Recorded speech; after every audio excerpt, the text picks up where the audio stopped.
kumpul keluarga seperti ini juga dilakukan oleh jam santri yang lain. Ya, memang kenapa pengurus dan yang nabuh, karena ini yang nabuh ini yang karena memang sering latihan, entah diundang itu pasti, sehingga daripada jamaah secara umum yang paling sering keluar adalah ibu-ibu yang bagian mendapatkan tugas. Nah, pengalaman yang saya ini bersama dengan para ibu yang latar belakangnya macam-macam, kondisi keluarga baik secara ekonomi atau secara status sosial yang berbeda-beda, ini sehingga banyak pelajaran yang saya ambil. Oleh karena itu nomor satu, bagaimana pada saat kita bertemu dengan para ibu ini adalah saya garis bawahi dengan bahasa ibu-ibu danten derek majelis niki monggo dipun niati tirakat. Itu yang selalu saya sampaikan, betul ya? Tirakat, nirakati garwani, nirakati putrani, nirakati rumah tanggani bunda, seperti itu. Maka ketika saya bawa dengan kalimat tirakat itu artinya bahwa namanya tirakat itu kalau orang dulu itu ninggalnya pena. Namanya orang tirakat kila orang pena toh. Orang pena. Satu sisi gak pena pada ibu selaku istri, satu sisi gak pena juga pada bapak selaku suami. Karena ketika kita hadir di majelis ini bersama-sama, saya ajak selalu untuk tirakat. Artinya nirakati keluarga. Namanya nirakati keluarga, bagaimana rumah tangga itu utuh. Jangan sampai ketika kita ikut majelis itu justru tingkat iman kita, takut kita kepada Allah itu menurun. Artinya apa? Nah, jangan sampai rumah tangga itu tidak menjadi kuat ketika kita ikut majlisan. Maka teman yang baik itu yang perlu kita kumpuli siapa? Ya orang-orang yang ketika kita berkumpul itu iman kita semakin naik. Artinya takut kita kepada Allah semakin. Artinya ketika kita perempuan keluar mendapatkan ridho suami, ini betul-betul harus dipegang. Jangan sampai suami itu menjadi tidak percaya ketika kita keluar. Ini yang menjadi kata kunci saya. Selain nirakati untuk keluarga, nirakati anak. Karena kita semua pasti sudah punya anak, yang belum semoga dimudahkan mendapatkan putra. Bagaimana anak-anak kita ini nanti bisa berhasil cita-citanya, dimudahkan belajarnya, mondoknya. Dengan apa? Dengan kita hadir di majelis taklim, majelis ilmu ini, dengan kita baca rotib, membaca manaqib, melangitkan doa bersama, itu kita niat berangkat bismillah, pancen baden dongakne anak, dongakne mas garwo. Jadi yang sangat penting di situ itu. Nah, kenapa wong donga ki lek ngomahe ora sakudu teko di majelis? Karena ketika kita hadir di majelis itu, setidak-tidaknya kita donga lebih dari 40 orang, dongane bareng-bareng dan kita bisa konsentrasi. Ketika kita lakukan di rumah sesungguhnya bisa, kita nggak perlu keluar rumah, bisa. Tapi kadang-kala ketika kita mau melakukan sendiri di rumah, ternyata tidak bisa tercapai. Bisa jadi ya karena pekerjaan, bisa jadi karena anak, tamu, dan macam-macam. Sehingga ini kita tidak bisa melakukan. Katakan kita mau baca manaqib sendiri aja, enggak juga. Atau kita baca maulid sendiri aja juga. Itu bahasa yang selalu saya bawa itu ayo tirakat. Mergo tirakat kita ini model kayak bapak-bapak ibu kita yang dulu, mbah-mbah kita yang dulu rasanya kan berat. Dulu itu nyantri mondok, orang tua kita sik gelem poso, putih, rawat. Dulu itu seperti itu hal yang biasa. Tapi rasa-rasanya kalau saat ini badai seperti itu kan ya berat juga. Mau bagaimana saya mau puasa, bagaimana saya mau mutih, ngangger ngaji di Subirno. Saya lekas poso dijak golek bakso Mbak Oli. Nah itu dan seterusnya. Nah, tirakat kita ya kita bareng-bareng hadir membawa hati kita, pikiran kita, lisan kita untuk saestu DP kepada Allah. Kita mengemis kepada Allah. Nyuwun datang. Jadi itu yang selalu saya bawa ke tirakat. Kemudian tirakati Allah. Jadi nirakati suami, muka-muka karunia awake yang sila kita tunggu itu dimudahkan bekerjanya, mendapatkan rezeki yang halal, kita makan mendapatkan rezeki yang halal.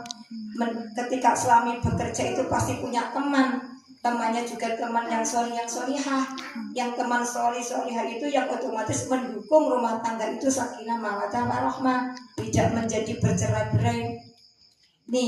Ini perlu kita. Kenapa kita perempuan kudu kuat boyoke, kudu kuat pundake, kudu kuat melake, kudu kuat wiridane? Ya karena saestu ibu niku tenang saestu. Mulane Kanjeng Nabi mengangkat derajat perempuan karena apa? Kuwate rumah tangga itu ya karena ibu. Kalau ibunya ini terbawa menjadi solihah, insya Allah anak-anak itu juga akan lahir anak-anak yang bagus, yang solihah. Kalau perempuan itu solihah, insya Allah keturunan itu akan semakin aman.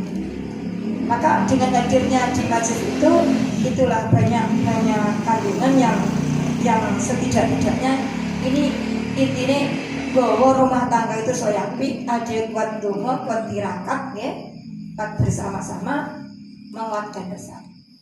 Selanjutnya apa? Setidak-tidaknya ketika kita hadir itu, kalau kita tidak hadir di majelis, di rumah saja bisa jadi suntuk, ya, bisa jadi suntuk, ketemu konco, apalagi hadir isfa'lana nabuh, sing asale ngomah sumpek nyawang isfa'lana malih hilang sumpeke mergo seneng tak boleh gitu.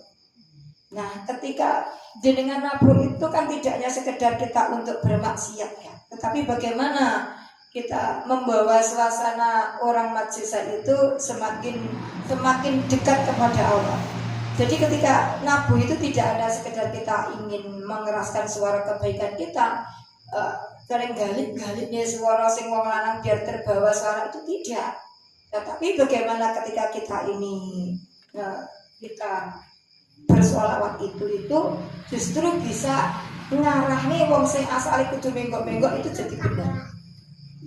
Ini pramila jenengan ninggale penak sing asale kudune penak-penak ning omah ini mentar karohah di dunia, ninggale menak ning urusan dunya mergo taat kepada Allah.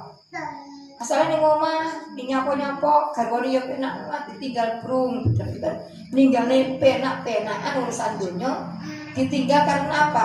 Bagaimana kita bisa lebih mendekat kepada Allah? Jadi ketika kita hadir di masjid itu cara volumenya itu semakin naik semakin naik. Maka sore yaumul qiyamah masruran fi darisal. Insyaallah kita sing nabuh yo seneng, sing mirenge nggih seneng, garwane nggih seneng. Hasilnya kan awake dhewe kangelan majelis takliman seperti ini kan menakne suami to. Garwane gak nyapo-nyapo. Wis ora sadonga, ning omah ndelok TV karo ngopi karo kancane ganjaran. Gitu Pak. Jenengan ora bisa nyapa-nyapa wis bojone budal ngaji melahirkan doa jenengan ngopi karo kancane cangkrukane jenengan ganjarane mengalir. Malah suami. Mergo napa? Mergo ridhonya itu tadi. Kita bersama-sama ini mungkin ini bisa saling menguatkan, saling memberi. Pak suami juga ditungani bojone, perempuan ini harus kuat. Jadi pada saat saya ingat dawanya Mbak Yai Mbak Yai Ulin Duha, pada saat saya diantar mondok ke Kudus Yakum, sebelum saya menempuh itu kan saya dulu karena pengen mondok Yakumul Quran bersama Mbak Yun saya. Tetapi di sana beliau Mbak Yun yang menghatam nek iso bareng-bareng kesane gak salah siji. Itu yang iki ibu sing kudu kuat donga niki ibu. Nah, boleh seperti itu. Nah, Prangino ingat seperti itu, maka inilah itu. Kenapa saya muncul kemudian bermajlisan ini selain ya karena dari Jawa. Mbak Yai saya, guru saya juga punya Pak Yasin. Ketika kita di Lirboyo saat itu ya Jawa nek iso saya sana neng omah ngadep dampar. Walaupun sesungguhnya saya itu ya nek darani saged ngaji nggih dereng. Darani saged ngaji kitab kuning nggih dereng mengusik belajar. Tetapi sidik-sidik derek dakwahnya sang guru tuh berusaha.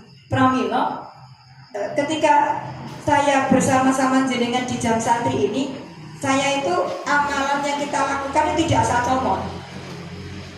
Oh nih kalau modelnya lagi rame begini nerok nih, tidak. Dari sejak dulu itu baik secara keilmuan atau wirid yang kita lakukan itu adalah bersama. Jenengan juga ada di dinas ijazah ini seperti itu kan. Bahkan jam santri itu menjadikan orang cemburu. Banyak yang WA ke saya cemburu dengan jam santri, bahkan ada yang iri dengan jam santri, sehingga akhirnya banyak yang menirukan seperti itu. Ini banyak PA yang masuk seperti itu. Alhamdulillah hal begitu nih. Jadi kita ini yang kita lakukan. Kalau di pusat itu setiap Rebu itu yang karena di pusat itu kan mingguan ya kegiatannya setiap Rebu. Jadi Rebu ini rotib, kemudian dosan, besok rotib, kemudian IR Kudusi Silo, besok manakib dengan dan seterusnya kan seperti itu kita baca waqiah. Jadi setelah sholat asar jamaah, kemudian kita membaca waqiah. Ini kan sesungguhnya bagaimana awal DKP menjadi sugih intinya kan begitu. Sugih yang dunyane, sugih akhirat. Berkembang selanjutnya, kenapa kita tempatnya di masjid-masjid? Karena ingat di surat Taubat. Yo mbok menawa kita para perempuan ini bisa tergolong orang-orang yang pantas ikut memakmurkan masjid. Innama ya'muru masajida liman amana billahi wal yaumil akhir wa aqama shalah wa ata zakah wa lam yakhsha Allah fa asa ulaika yakunu minal muhtadin. Jadi saya ajak lari ke rumahnya Allah. Jadi kita majlisan itu selalu saya ajak di masjid itu kita lari di rumahnya Allah, mepet ketemu Gusti Allah. Sampai seperti ini kita akhirnya jam-jam di mana saja itu kita pasti di masjid-masjid. Kecuali saja yang undangan secara pribadi di rumahnya siapa-siapa sampai seperti itu. Bahkan akhirnya berkembang sampai untuk acara apapun, acara jam-jam itu patut piton-piton, patut akikahan, patut no pemawat patut kirim bunga, patut sing pas boten patut iki pas boten sing sedo geblak pas itu sing ora patut. Kan begitu. Tapi patutnya yang dibacakan lain di acara kita. Alhamdulillah seperti itu Ibu. Jadi matur suwun Bapak. Jadi ini saya sampaikan ini barangkali ketika saya menyampaikan bapak-bapak para suami ini ada yang belum mendengar, saya sampaikan kenapa kita seperti ini, bahkan kita sampai membawa bagaimana perempuan itu kuat, bagaimana perempuan itu mandiri. Jadi artinya begini, ketika kita perempuan itu masih bisa melakukan nek saged itu aja dekon bojone akeh nyanding nyedek di tongkon kan begitu. Kenapa maksa seperti itu? Saya ingat pada suami saya waktu itu, selama saya kasih tahu Saya diceritakan Bunyai Din bagaimana, saat itu bagaimana ya Abdul Ghani Nerboy bagaimana cerita itu diceritakan. Sehingga saya itu memang dilatih betul-betul dilatih mandiri saat itu. Selama kula niku sik saged apa sing tak lakoni dan masih bisa apa saja ini kula dudos. Nek wis jeduk gak iso omong seperti itu. Nanti tak bantu. Seperti itu waktu itu. Sehingga sebisanya kita itu perempuan kita mandiri seperti itu bukan berarti ketika perempuan mandiri itu untuk wani pada suami, tidak. Tapi bagaimana kita perempuan itu mampu itu untuk menguatkan rumah tangga, membantu suami dalam rangka itu, membantu suami. Sampai jamnya jam santri itu bisa diketahui siapa saja. Mulai jam piro, bari jam piro itu sudah.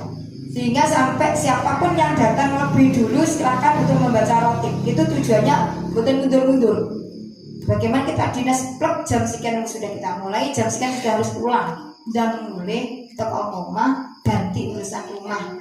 Mulai bahasanya kuliah guyonan kan, sudah harus pulang. Wayai ngedusi anak putu, kayak ngelepani pitik, ngelepani ngedus, ngelepani kan ya?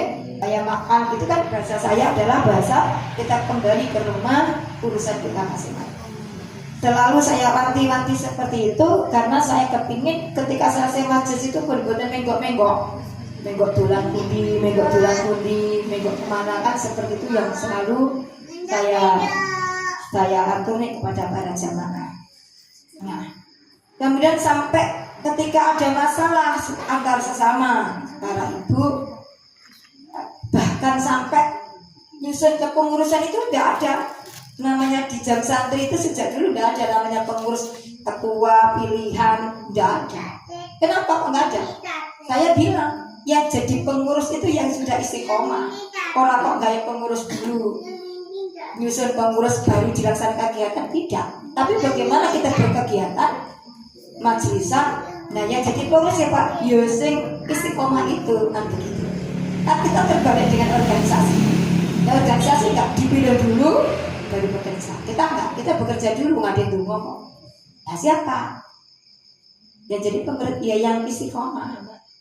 Karena kita akan jaga nih, aduh dipilih pengurus ternyata tidak istiqomah. Akhirnya tidak bisa jalan kan seperti itu. Nah, antaranya banyak hal yang bapak-bapak terkait seperti itu. Bahkan kita ngajinya kita terukur. Cara sekolah itu kurikulumnya jelas. Sejak saya mengajak jenengan itu kita pakemnya jelas, ngajinya kita pakai kitab. Dulu itu mulai dari Sulam Safinah, Nabati, sampai Bidayah, sampai sekarang berkembang. Kemudian saya mulai memakai tafsir itu sejak Muktamar Jombang. Itu sudah khatam beberapa kitab itu. Makanya sampai Safari Maulid kemarin kita khataman kitab Majmu' Arba'in Rasail itu kan bab sholat. Karena harapan saya kita para perempuan nek sholat api, mungkin sholat anak itu api. Begitu. Bahkan ada cerita begini Bu, Bapak. Ini ada kisah. Ini kisah dan kisah ini sungguh betul ada. Nah, ini rumah tangga ini bapak dan ibu ini belum sholat, nggak sholat ini. Tapi belajar BPK Alibata sampai akhirnya sakit sing putri itu sakit pula Alibata sakit sampai mau Quran sakit. Terus suatu saat ini matur nangis. Nyapa kok nangis? Lagi anak cah cilik-cilik nyuwun marah sholat. Bila diwarai, lah pula dereng sholat. Ini sampai ada seperti itu. Dereng sholat itu. Padahal sing sakit pun mau Quran sakit pun. Belajar itu pun sakit. Sampai cah cilik-cilik pun sakit maca Quran, nyuwun warah sholat, nanti pelajaran terus. Ajaran kita terus tambah bab sholat, bab terus anu. Nah, ternyata si ibu ini urung sakit sholat Bu. Wis mulai, wis kalau majisan. Nah akhirnya penmatur wis belajar sholat, wis tulis belajar alhamdulillah sakit. Nah terus suatu saat saya pengen ngaji nih ke bapak-bapak, ada saya pengen ngaji. Nggak pengen ngaji, nanti jamaah pripun matur sing ngimami tak kula mawon nggih. Yo wis aja no wong wedok kok ngimami. Lah terus piye sing ngimami sinten dereng enten sing saged namung kula tok. Bojomu ngomong ngono, matur bojomu Pak, tak dadekne kiai yo Pak. Nah terus pripun belajar nasi bojomu akhirnya alhamdulillah suami yang asalnya belum bisa sholat akhirnya bisa sholat, akhirnya sakit gelem terus lanjut malah ngimami. Nah ini dari ibu loh, kekuatan dari perempuan. Jadi ini kisah nyata Pak. Jenengan yang mereka mungkin tidak menghadapi seperti itu. Kalau saya ini pun turun ke sana sudah sampai tempat ya. Ini mungkin Pak Yasin di Pacitan di bawahnya Pak Yasin. Jadi Pondok Lirboyo cabang itu, dan jenengan nanti tahu kisahnya masyarakat itu. Di sana itu akhlaknya parah. Parahnya bagaimana? Namanya wong ngombe pating derajat biasa, ngerebut bojone tanggane biasa. Saya tuh sampai bingung ngaji di sana. Akor mulai opo. Bahkan waktu itu saat diaturin, ini insya Allah nanti jadi kadernya Jam Santri ini. Dan nanti orang anaknya bagus di tamat aliyah, belum tamat. Ini digadang-gadang nanti seperti ini bagus. Digadang-gadang orang sampai ngelakoni, ternyata dia hamil. Itu biasa di sana. Jadi ketika saya turun, masya Allah, nangis. Ngaji seperti sini kan sudah kabeh podo salat kan nganceng iman kan nganceng ibadah, ngaji ini hampir saya. Coba ketika kita turun di daerah yang di situ mestinya sholat. Pada saat itu saya iki wayah sholat jamaah Jumat, saya datang lebih awal. Gak ada yang salah, gak ada salat itu. Bahkan musolanya tidak ada item. Bayangkan kita turun, ya seperti itu Bu. Ketika kita mungkin di sini mungkin biasa-biasa, tapi ketika kita terjun di masyarakat yang seperti itu, masya Allah. Nah, saya ceritakan ini ada seorang ibu perempuan semangat ngaji, belajar BBG, belajar sampai sakit. Tadi kita ini belajar boleh diwarani, belajar boleh terus begitu, belajar diwarani sampai akhirnya selesai jilid ngaji sakit terus pelajaran madin pasolatan, bener. Namanya mulang pasolatan kan kudu sholat. Biasanya mulang si ibu iki urung sholat. Bisa maca Quran bisa, tapi urung sholat, tidak bisa sholat. Kan ya sesuatu ya. Bagaimana ngadepi seperti ini? Kita belajar ya hanya bisa sholat. Tetapi berkembangnya bapak-bapak ingin. Nggak ada, terus gimana sholat ngimami? Masa yang satu-satunya yang bisa ya si ibu ini tadi. Akhirnya yang ini dipelajari bab si istri ngerayu suaminya, Pak udah ini kiai ya Pak begitu. Nah, akhirnya belajar, alhamdulillah bisa dan alhamdulillah musola sing digadah titen. Musolanya lagi sholat Bu, dia ada nggak ada titen, hanya bersih dan alhamdulillah hari ini sudah bagus. Pun bisa tamat Quran jilid wis khataman wis apa niku wis wisuda santri TPQ luar biasa. Nah, ini berkat perjuangan seorang ibu. Maka ini kenapa kita perempuan hadir di tengah-tengah yang mana saat ini yang lagi Ponorogo maraknya perempuan gugat suami. Banyak perempuan yang menggugat suami. Nah, oleh karena itulah kita perempuan ini kudu kuat ilmu, kuat tirakat hal seperti ini. Nah, rasanya sudah panjang yang saya sampaikan ya. Mungkin saestu kita ini saestu menjadi perempuan sing saestu sing kuat atine, kuat lahir batine, kuat lungguhe, kuat winidane, kuat boyoke. Dados saestu rumah tangga kita iso saged jejeg sehingga selamat dunia akhirat. Anak-anak cucu keturunan kita selamat dunia akhirat. Itu perjuangan kita. Kalau bersolawat kemudian nabu itu kan memang motivasi, itu kembangan, itu zainah kan. Jadi biar majlis itu tidak monoton, majlis itu bisa disuka, majlis itu bisa orang-orang keras senang, itu kan memang harus seperti itu. Jadi pada intinya dengan kita bersolawat kita bisa masuk, orang senang, gelas melumah diseni banyu sok mlebu kabeh boten gacer. Itu dengan cara-cara seperti itu.